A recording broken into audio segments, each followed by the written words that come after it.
Emmanuel Williams was 30 years old. He was tall, quiet, and handsome. People called him the billionaire's son.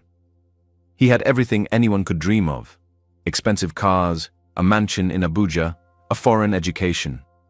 He had just returned from business school in the UK. But Emmanuel did not feel like he had everything. In fact, he felt very empty. All his life, he had been surrounded by people who pretended to care about him. He was born into great wealth, and that wealth became both a blessing and a curse. Wherever he went, people smiled at him, praised him, and tried to get close to him. But it was always for a reason. Some wanted money, some wanted favors, some just wanted to use his name for attention. The women in his life rarely saw him for who he truly was. Most only saw the name, the power, and the lifestyle. Emmanuel was tired.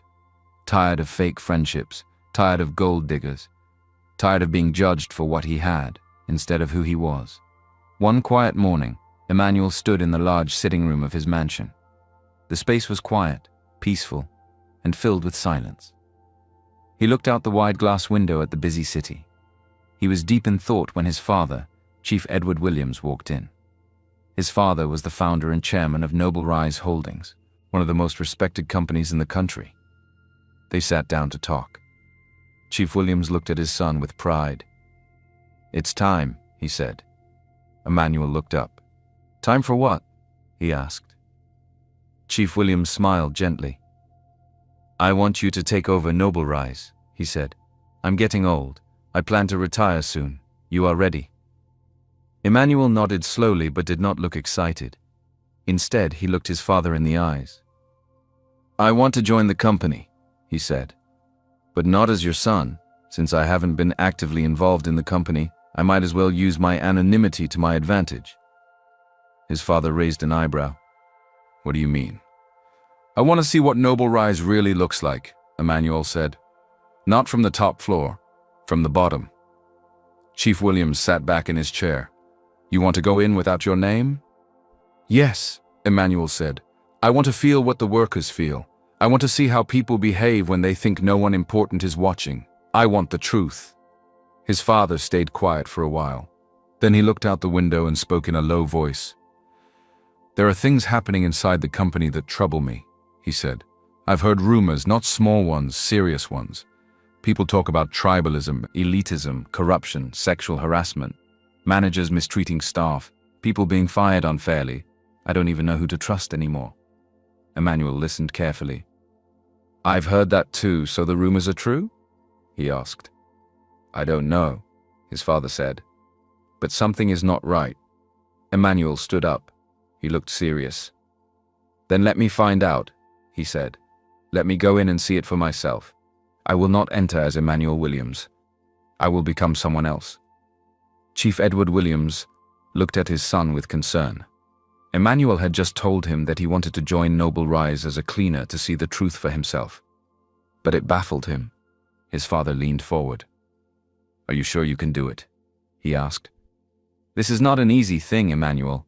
You're talking about mopping floors, scrubbing toilets, cleaning up after people who will not even say thank you." Emmanuel nodded.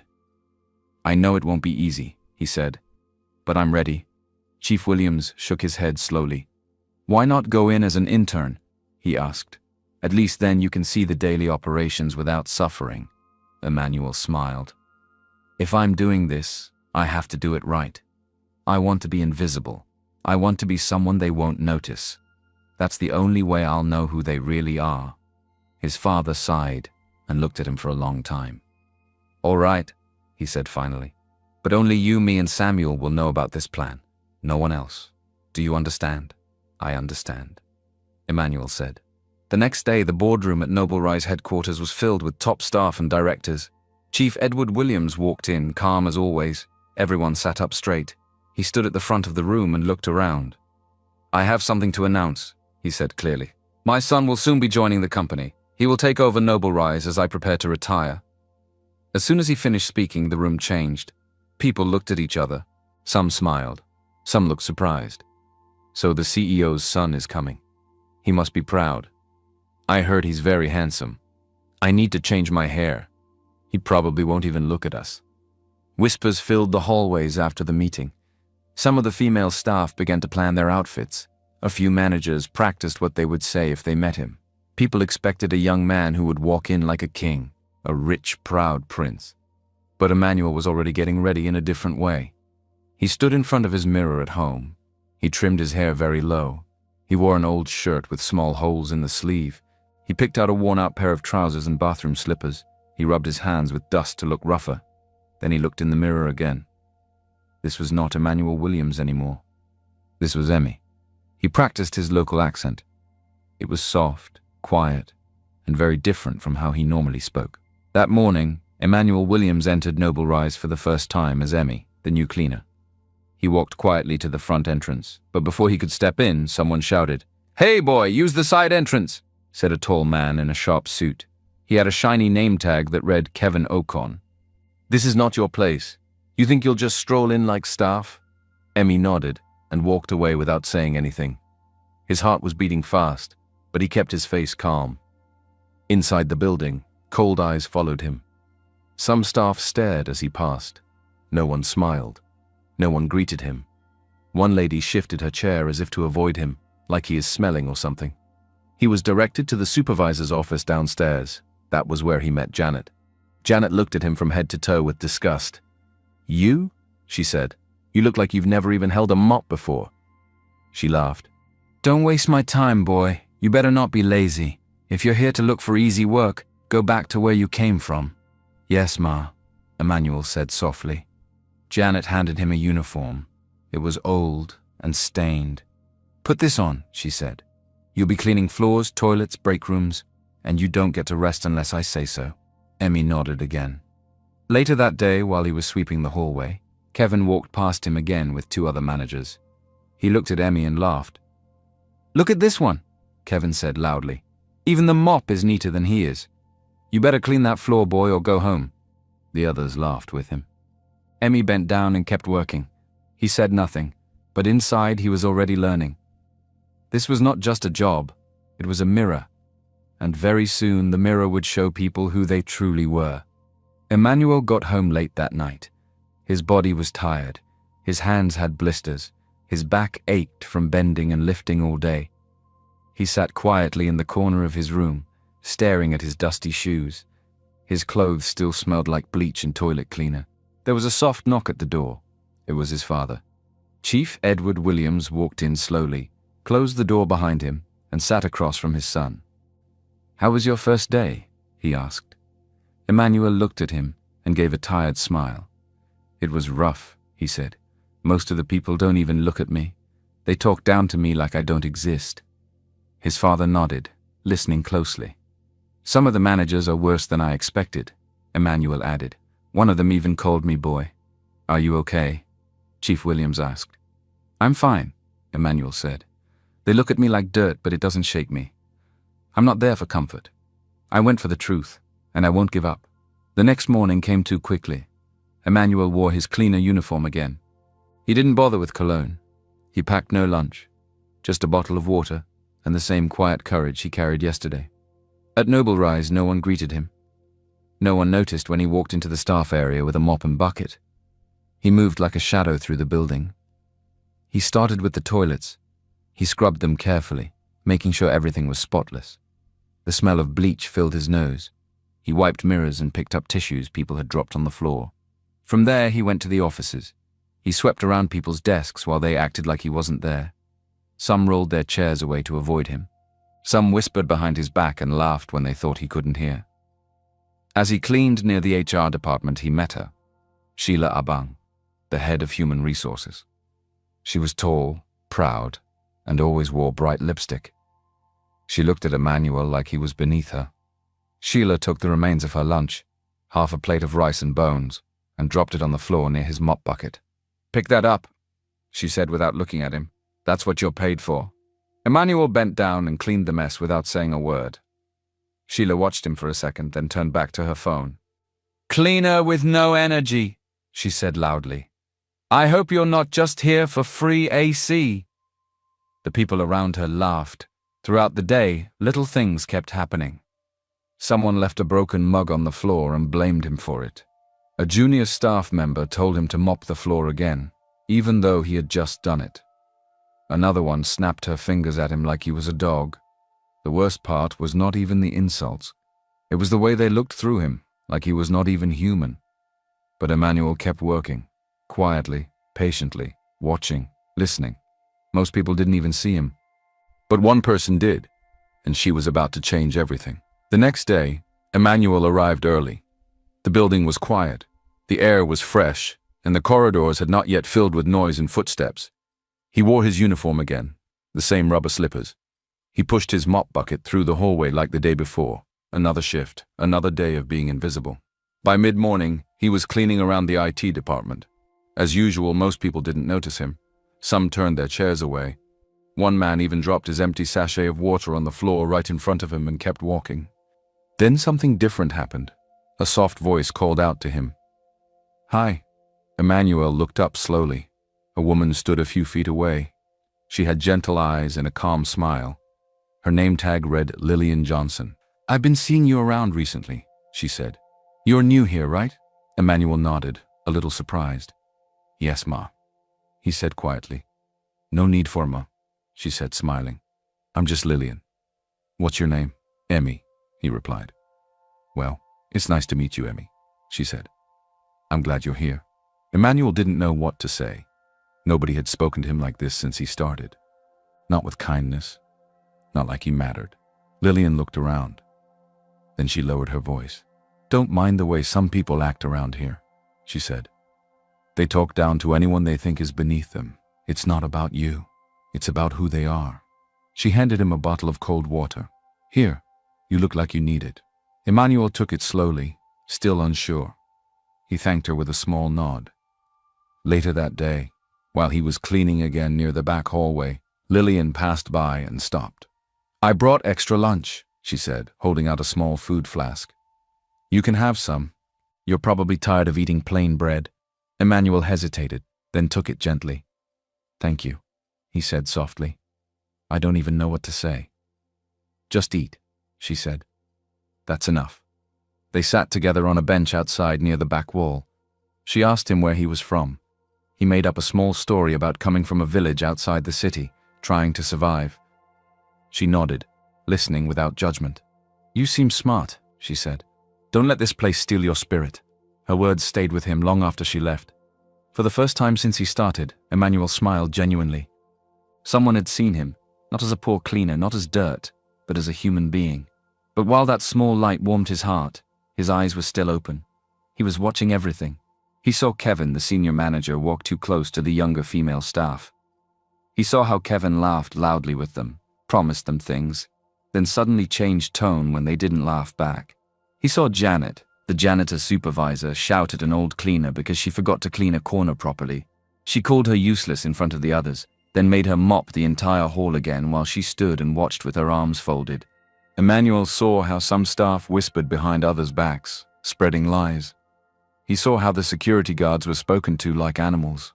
He saw how office cleaners were treated like trash, punished for things they didn't do, and ignored even when they were sick. He said nothing. But he saw everything. And now he had a reason to keep going. Because while some people treated others like they were nothing, one person, just one, had shown him what real kindness looked like. Days passed, but Lillian's kindness never changed. Whenever Emmanuel passed by the IT department, she would smile at him. Sometimes she gave him food, sometimes she gave him cold water, but most of the time she just spoke to him like he was someone that mattered. She never looked down on him. One afternoon, while Emmanuel was mopping the hallway near the conference room, Kevin walked past with 2 junior staff and stopped when he saw him. "This one again?" Kevin said loudly. "He looks like he was raised in the bush." The people around him laughed. Emmanuel stayed quiet and kept mopping. Kevin shook his head and added, "I bet his parents were barefoot farmers. No wonder he looks like he's never seen a classroom." Just then, Lillian came out of the nearby office. She heard everything. She looked straight at Kevin. "That's uncalled for," she said. "He's working. You don't need to talk to him like that." Kevin turned to her, surprised. "Ah, so he has a protector now. Look at that. Poverty attracts poverty. Birds of the same feather, dirty boy and dirty girl." Janet, who had just walked by, laughed loudly. Even Sheila, the HR head, smiled as she passed. 2 peas in a poor pod, she muttered. Emmanuel looked down at his mop and said nothing, but he saw the fire in Lillian's eyes as she walked away in silence, refusing to argue further. She had stood up for him, even when it made her a target too. That night, back at the mansion, Emmanuel sat quietly on the balcony. The stars were out, but his mind was heavy. He called for Samuel, his trusted driver and only confidant in this secret plan. "Samuel," he said, "I want you to find out more about Lillian Johnson, the IT girl." Samuel nodded. "Yes, sir. By tomorrow morning I'll have something." The next evening, Samuel handed him a small report. Emmanuel sat down and read it slowly. Lillian Johnson, age 26, junior IT staff, lost both parents 5 years ago, lives in a one-room apartment with her younger sister, works extra hours to pay school fees, often sends part of her salary back to a relative who helped raise her. No complaints, no debts, no bad record. She has nothing, Samuel said softly, but she still smiles at everyone. Emmanuel stared at the paper without saying a word. Then he folded it and placed it in his drawer. That same night, he picked up his phone and made a quiet payment to the school where her sister was enrolled. 6 months of tuition, paid in full. He didn't sign his name. A week later, he saw Lillian outside during break, tapping on her old phone screen. It was cracked and slow. She kept shaking it to get it to respond. That evening, Emmanuel ordered a brand new phone. He added a short note with it. "Keep shining," from a friend. The next morning, the phone was waiting on her desk in a small gift bag. Lillian blinked in surprise when she saw it. She looked around, confused. Then she picked it up slowly and read the note. She smiled softly, eyes watery. "Who brought this?" her colleague asked. "No name," Lillian replied. "Just says a friend." Her friend grinned. "Maybe you have a secret admirer?" Lillian shook her head. "I don't think so. I think it's a silent angel. Whoever it is, God bless them." That day she was quiet. But there was something peaceful about the way she walked, the way she smiled, like someone had finally seen her. Not just her kindness, but her quiet struggle. Emmanuel watched from the hallway. He said nothing. But in his heart, he knew one thing for sure. Lillian deserved every good thing she received, and more. The office was busy that morning. Phones were ringing, keyboards were clicking, people moved around quickly. Emmanuel, still dressed in his cleaner uniform, walked quietly through the halls, pushing his mop bucket as always. No one paid him any attention. That was exactly what he needed. Later that day, while cleaning around the second-floor hallway near the conference rooms, he heard voices coming from an empty meeting room. The door was slightly open. He paused and leaned closer. Inside, he saw Mr. Charles Agadar, one of the top managers at Noble Rise, standing way too close to a young female intern. She looked uncomfortable, her hands folded tightly in front of her. "You know," Charles said, smirking, "you're very lucky to be working here. Most people don't even get a chance to enter this building." The intern didn't speak. She just looked down. Charles stepped closer. "I can help you stay," he said. "You just have to be nice to me." Then he laughed and added, "I practically own this company." Emmanuel froze. His heart started beating faster. Slowly, he pulled out his phone and started recording. He didn't move. He didn't speak. He just held the camera steady and captured it all. A few hours later, Emmanuel saw Lillian talking to the same intern near the elevator. The girl looked shaken. Lillian was trying to comfort her. Charles walked past and stopped when he saw them. "Oh, look," he said, smiling coldly. "The brave defender." Lillian turned to him. "She's scared," she said. "You made her feel unsafe." Charles's smile dropped. "Who do you think you are?" he said in a low, sharp voice. "You think anyone will believe you over me? I can break you." He walked away without waiting for a reply. Emmanuel, standing down the hall with a mop in his hand, had seen everything. Later that same day, Charles found Lillian alone in the IT room. He walked in without knocking and leaned on her desk. "You're bold," he said. "I like that." Lillian didn't answer. Charles looked her up and down slowly. "You know, I think all this talk about acting the hero for the intern is just a cover. I think you just wanted my attention." He moved closer. "I can give you more than attention," he whispered, reaching out to touch her waist. Lillian quickly stepped back. "Don't do that," she said, her voice shaking. Charles narrowed his eyes. "So now you're pretending to be innocent," he said. "You think you'll last here if I don't want you to." "I don't need anything from you," she said, standing firm. He leaned in and hissed, "Reject me and see how fast you lose your job." Lillian reported everything to Sheila, the HR head, that same afternoon. She told her everything. Her voice trembled, but she kept going. Sheila sat behind her desk, chewing gum slowly. When Lillian finished, Sheila leaned back in her chair and crossed her arms. "Maybe you misunderstood him," Sheila said casually. "You're too sensitive. That's how men joke."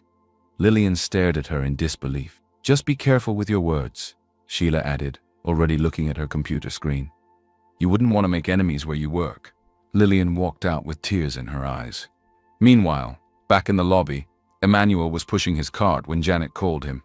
"You," she said, pointing. "Come and collect these clothes from my car. Wash and iron them before closing." He looked at her confused. "I'm here to clean the office," he said. "Not personal laundry." Janet frowned. "So you're choosing to disobey me?" "I'm just saying it's not my job," he replied calmly. Without warning, she picked up a bucket of water and threw it all over him in front of the lobby staff. "Next time, do as you're told, boy," she shouted. Everyone laughed. Emmanuel stood there, soaking wet. He didn't say a word. He just picked up his bucket and walked away slowly. He said nothing, but inside, he was boiling. That evening, while cleaning the hallway near the back offices, Emmanuel noticed Charles again. This time, he was speaking to another intern near the storage room. Charles was smiling, standing too close once again. The intern looked nervous. Her arms were crossed tightly. Emmanuel watched from a distance. He couldn't hear every word, but he saw the fear in the girl's face, and that was enough. He clenched his jaw. This was no longer just a company problem. This was personal. After that long, heavy day, Lillian sat outside by the flower bed near the staff canteen. It was quiet, and she finally had a moment to breathe. Emmanuel was cleaning nearby, but when he saw her sitting alone, he slowly walked over. He sat on the edge of the pavement, a small distance from her. She noticed him and smiled a little. "You okay?" he asked gently. Lillian gave a short laugh, but there was no joy in it. "I'm just tired," she said. "Of everything." Emmanuel looked at her. "You can talk to me," he said. "I'm listening." She paused, then nodded slowly. "It's Mr. Charles," she said, lowering her voice. "He's been harassing me, touching me, saying horrible things, just because I spoke up for that intern." Emmanuel stayed quiet, letting her talk. "He came into my office," she said, her voice shaking. "He said I wanted his attention, then tried to touch me. And when I pushed him away, he threatened to get me fired." Emmanuel clenched his hands quietly. "You should report him," he said. "What he's doing is wrong." "I already did," she replied. "I told Sheila." "You know what she said? It is my fault. That I'm too sensitive. That's how men joke." Emmanuel shook his head. "Lillian, you have to keep speaking up. You can't let him win." She looked at him with tired eyes. "You don't understand," she said. "People like me don't get hurt. I'm just a junior staff. They'll protect him. They always do." Emmanuel didn't respond. She was right. He had seen it himself. "And it's not just me," she added. "There are other girls. I've seen the way he touches them, the way he talks to them. But no one says anything. They all just pretend not to see it. Because if they speak, they lose their jobs." She wiped her eyes quickly and stood up. "But I won't let him break me," she said. "I won't give him that power." Emmanuel stood too. He looked at her and nodded. "You're stronger than you know," he said softly. She gave him a small smile before walking back inside. The days passed slowly after that. Lillian and Emmanuel continued to grow closer. She would sometimes bring him fruit or a soft drink. Other times they just sat in silence and shared quiet moments that spoke louder than words. Then one afternoon, something happened. Lillian got into the elevator to take a file to the top floor. Just as the doors were about to close, Charles stepped in. She stiffened immediately. He pressed the button, then turned toward her. "So now you avoid me?" he said. Lillian said nothing. She stared at the floor. "I'm just trying to be friendly," he added, stepping closer. "But maybe you like to act like you're better than me now." He tried to touch her inappropriately again. This time, Lillian didn't wait. She slapped him, hard. Charles froze, his face red with shock. Lillian pushed past him just as the elevator doors opened on the next floor and ran down the hall, breathing fast. That same evening, she received an email. Subject, HR notification.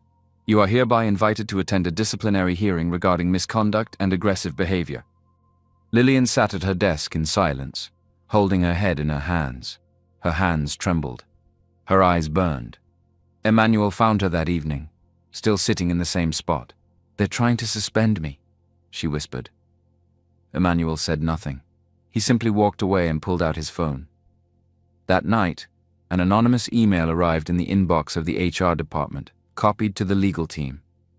It contained audio and written details of Charles Agada's misconduct. The tone was firm and clear. It warned that further failure to protect employees would lead to formal investigations and press exposure. The sender was listed as Internal Ethics Review, Anonymous Report. The next morning, Charles was called in quietly. No one knew what was said behind the door. But after that meeting, he didn't go near Lillian again.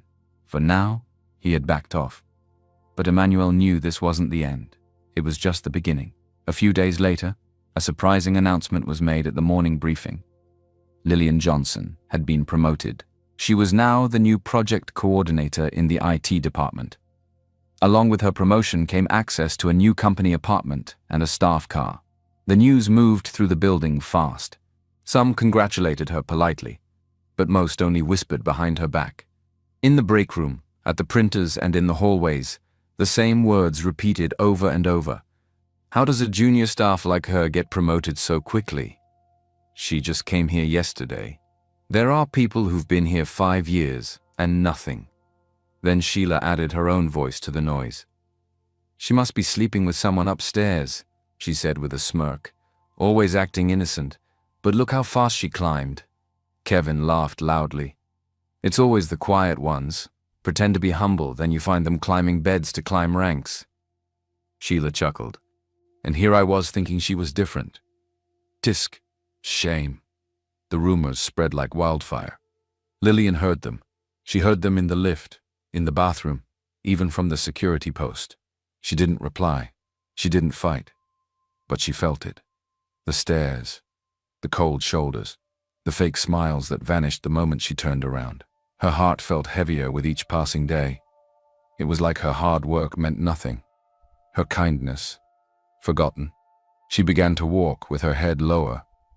She started eating lunch alone. Even the interns avoided her now. One evening, when the sun was beginning to set, Emmanuel went up to the rooftop to clear his mind. He had just finished mopping the hallway and needed air. When he stepped onto the roof, he stopped. Lillian was there, sitting alone by the water tank. Her shoulders were shaking. She was crying. He walked toward her quietly, his footsteps soft. She didn't hear him until he was close. She quickly wiped her face and turned away. Sorry, she said. I didn't know you also came up here. Emmanuel sat beside her, silent for a moment. I heard what they're saying, he said gently. Lillian laughed sadly through her tears. Of course you have. The whole building has. You don't have to explain anything to me or anyone, he said. I know who you are. But they don't, she whispered. They think I did something wrong, that I seduced someone, that I cheated my way up. And it hurts because I've worked so hard just to survive. Emmanuel looked at her. You don't owe them anything, he said. You showed me more kindness than anyone ever has. You're brave, Lillian. That's why you were lifted. Not because of anything else. She looked at him, eyes red. Thank you, Emmy, she said softly. Sometimes I just wish someone would believe in me, without needing proof. He nodded slowly, hiding the ache in his chest. Because he knew everything she was facing, and he was the reason her life had changed. But he couldn't say that yet. Not now. So he sat with her, quiet, still, just being there. Because sometimes silence is the loudest way to say you care. The rooftop was quieter now. The sun had dropped lower, painting the sky with soft orange light. A cool breeze moved across the building, carrying silence and stories yet to be told. Lillian wiped her face again, her voice softer now. I haven't told anyone this, she began. But life has never been easy for me. Emmanuel turned to her gently, saying nothing, just listening. I lost both of my parents when I was 21, she continued. One sickness after another. No warning, just gone. She paused, looking out at the sky. My younger sister was still in secondary school. I had no job, no support, just pain. I've been doing everything I can to keep us going ever since.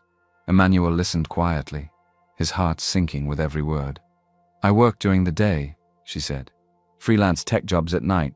Sometimes I skip meals just to make sure my sister can eat. I've sold my jewelry, my old laptop, even my shoes. Her eyes filled again. But then one day, someone paid her school fees. No name, just a payment. Emmanuel looked down slowly, his throat tightening. Then later I got a phone. Mine was already cracked and slow.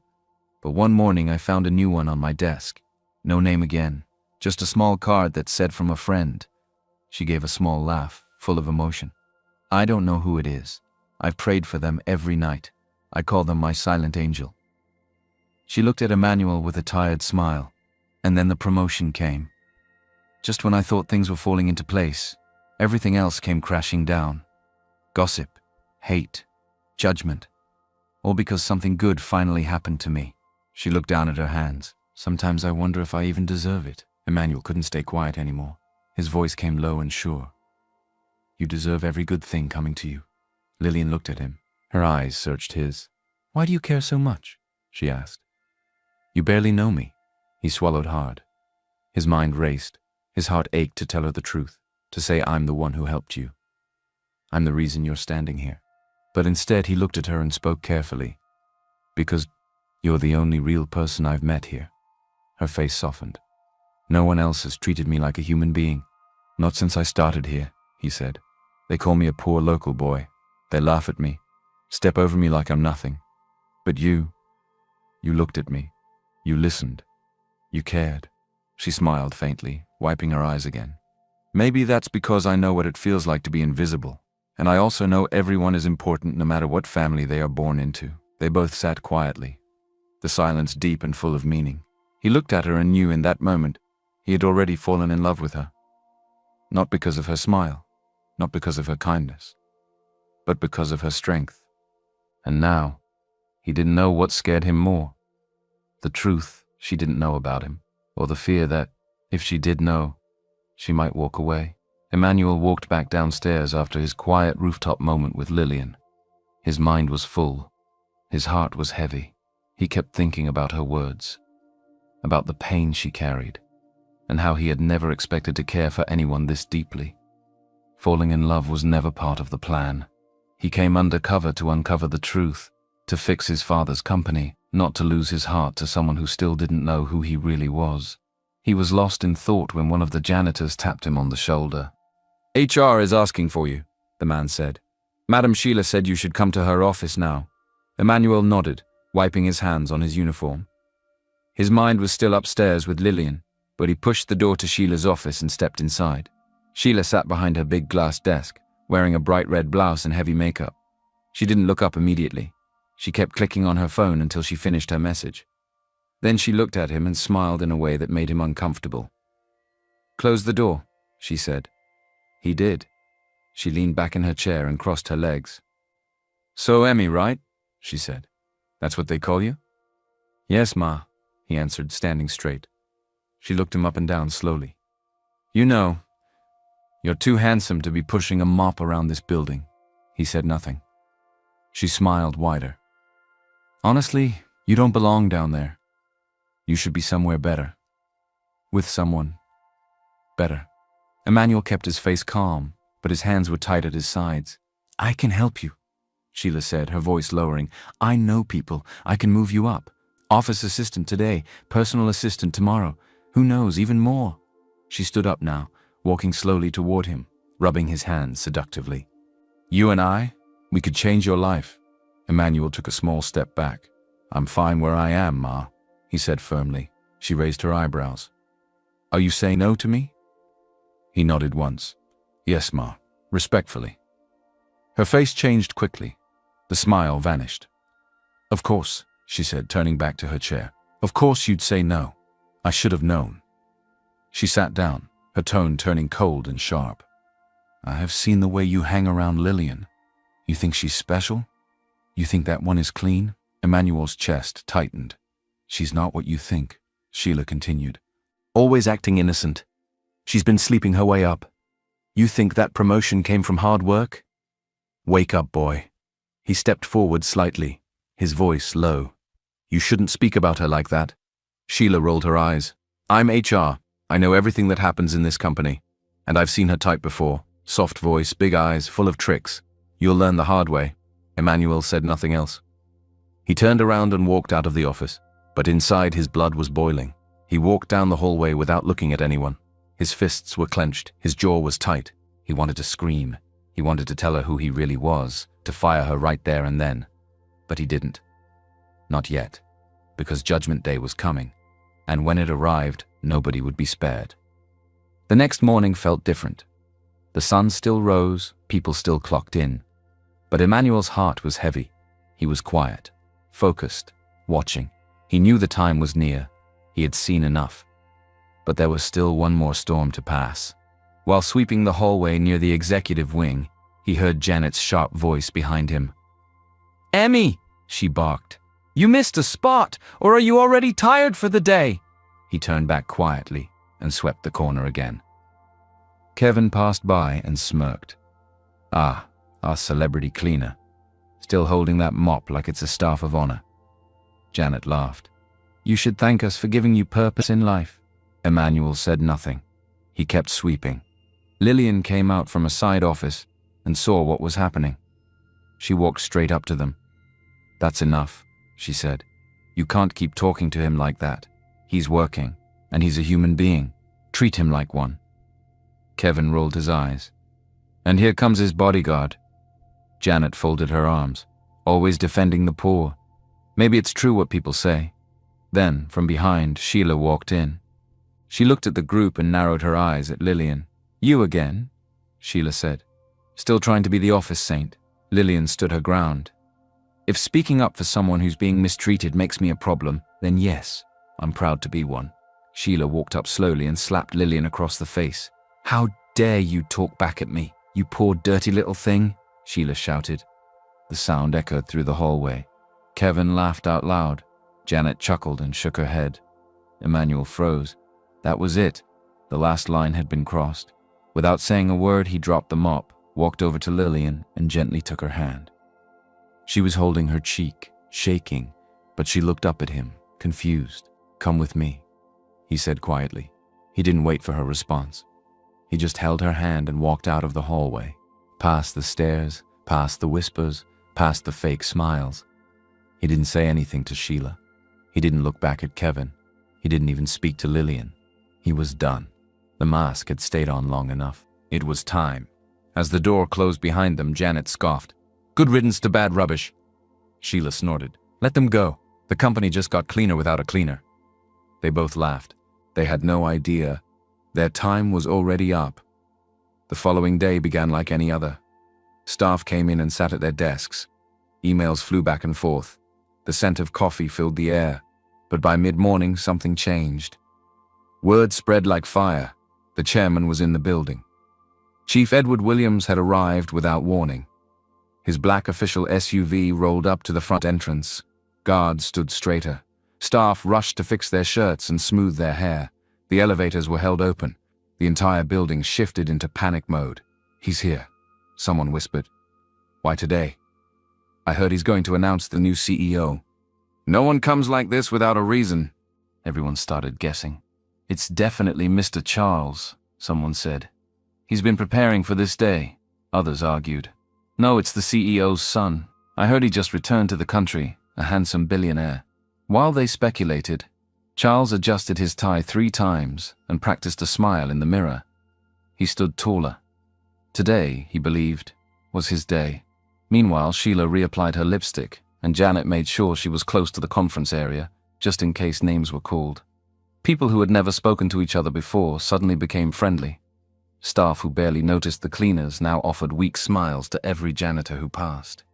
Then the email arrived. "All staff to report to the main conference hall, urgently." The entire company gathered.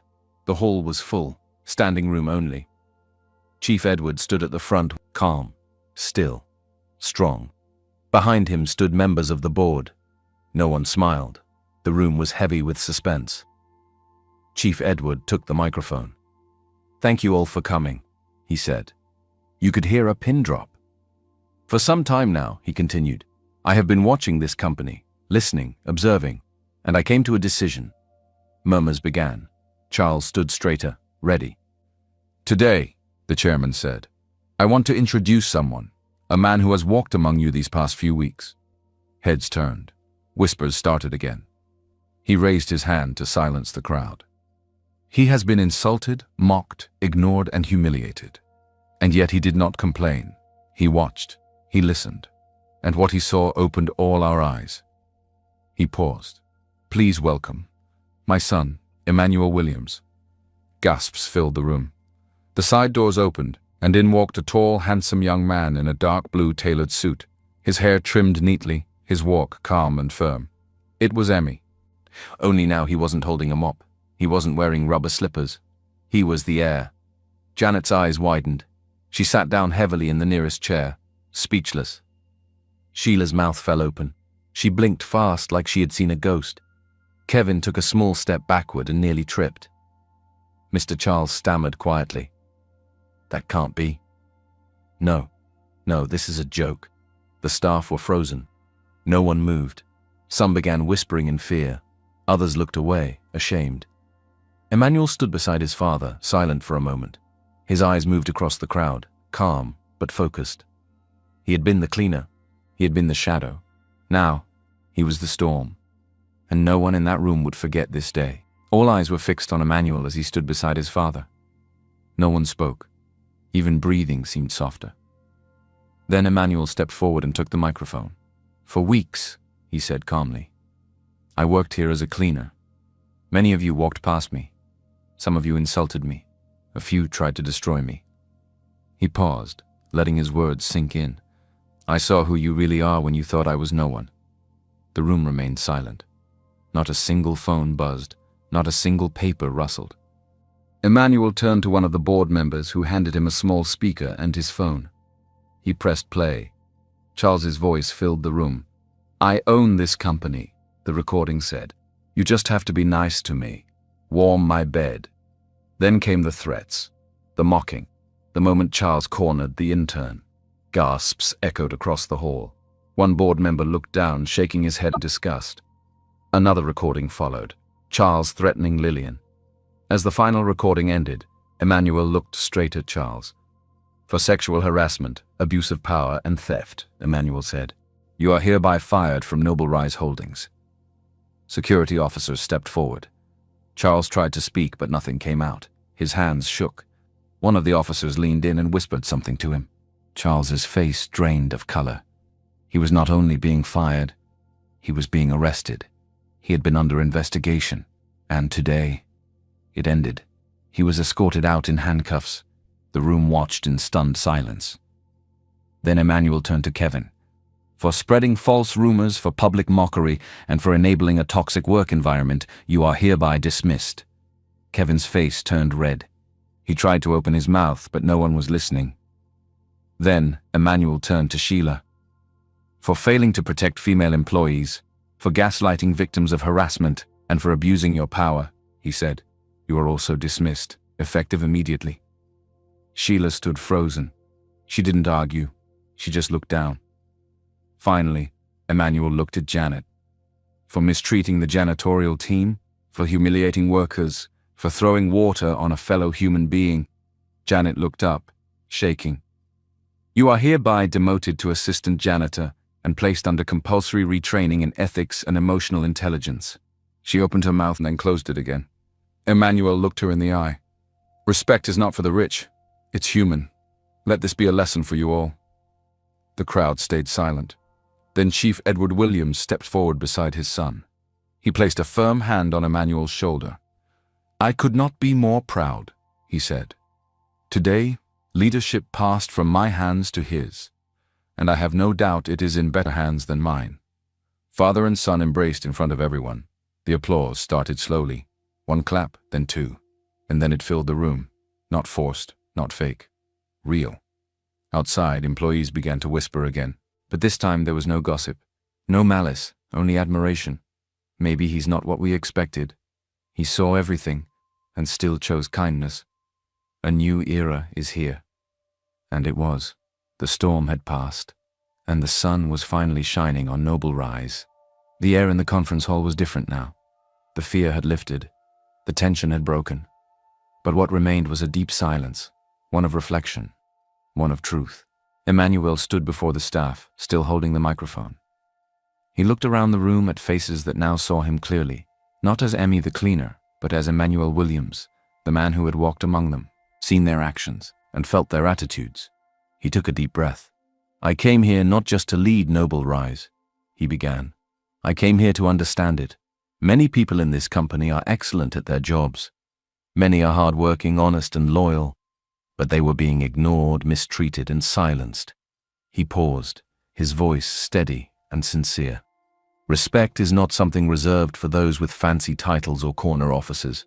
It belongs to everyone. Janitor, intern, secretary, manager, CEO. The room was still. No phones rang. No one looked away. Integrity is what you do when no one is watching, and too many here forgot that someone was watching." He looked directly at the faces of employees who had mocked him, insulted him, and doubted others. "That ends today," he said. He then turned toward the board of directors seated at the front row. "This company will go through restructuring. Anonymous feedback channels will be launched. No one will be afraid to speak up again. Ethics and human dignity will no longer be optional. They will be our foundation." Murmurs of agreement moved softly through the crowd. Then something unexpected happened. At the far corner of the room, Lillian had just stepped in. She had been quietly summoned to the hall minutes earlier, not knowing why. She now stood frozen by the wall, her eyes wide in shock as she listened to every word Emmanuel said. Then Emmanuel turned toward her. "There's someone here," he said clearly, "who reminded me of what this company is meant to stand for."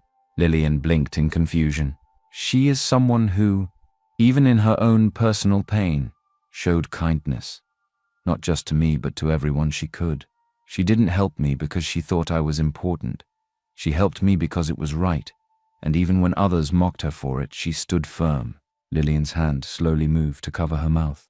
"I am proud to say that Lillian Johnson has been promoted, not because she was kind, but because she was excellent, because she deserved it, because she contributed real work and real value to this company." People began to nod. A few clapped. Emmanuel smiled softly. "And starting today, she is officially being offered a permanent leadership role on our executive innovation team."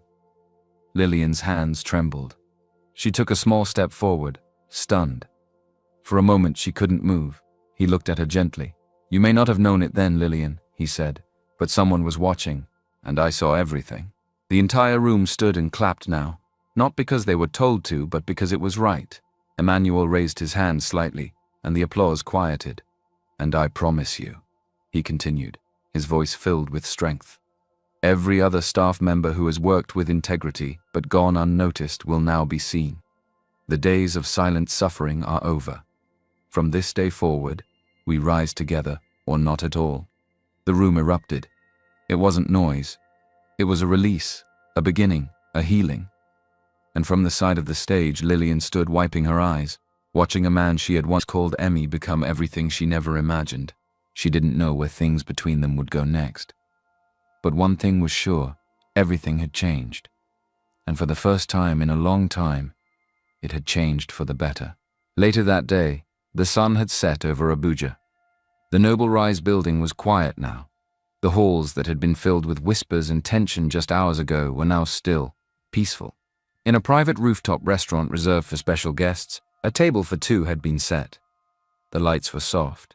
A gentle breeze moved the curtains as city lights twinkled in the distance.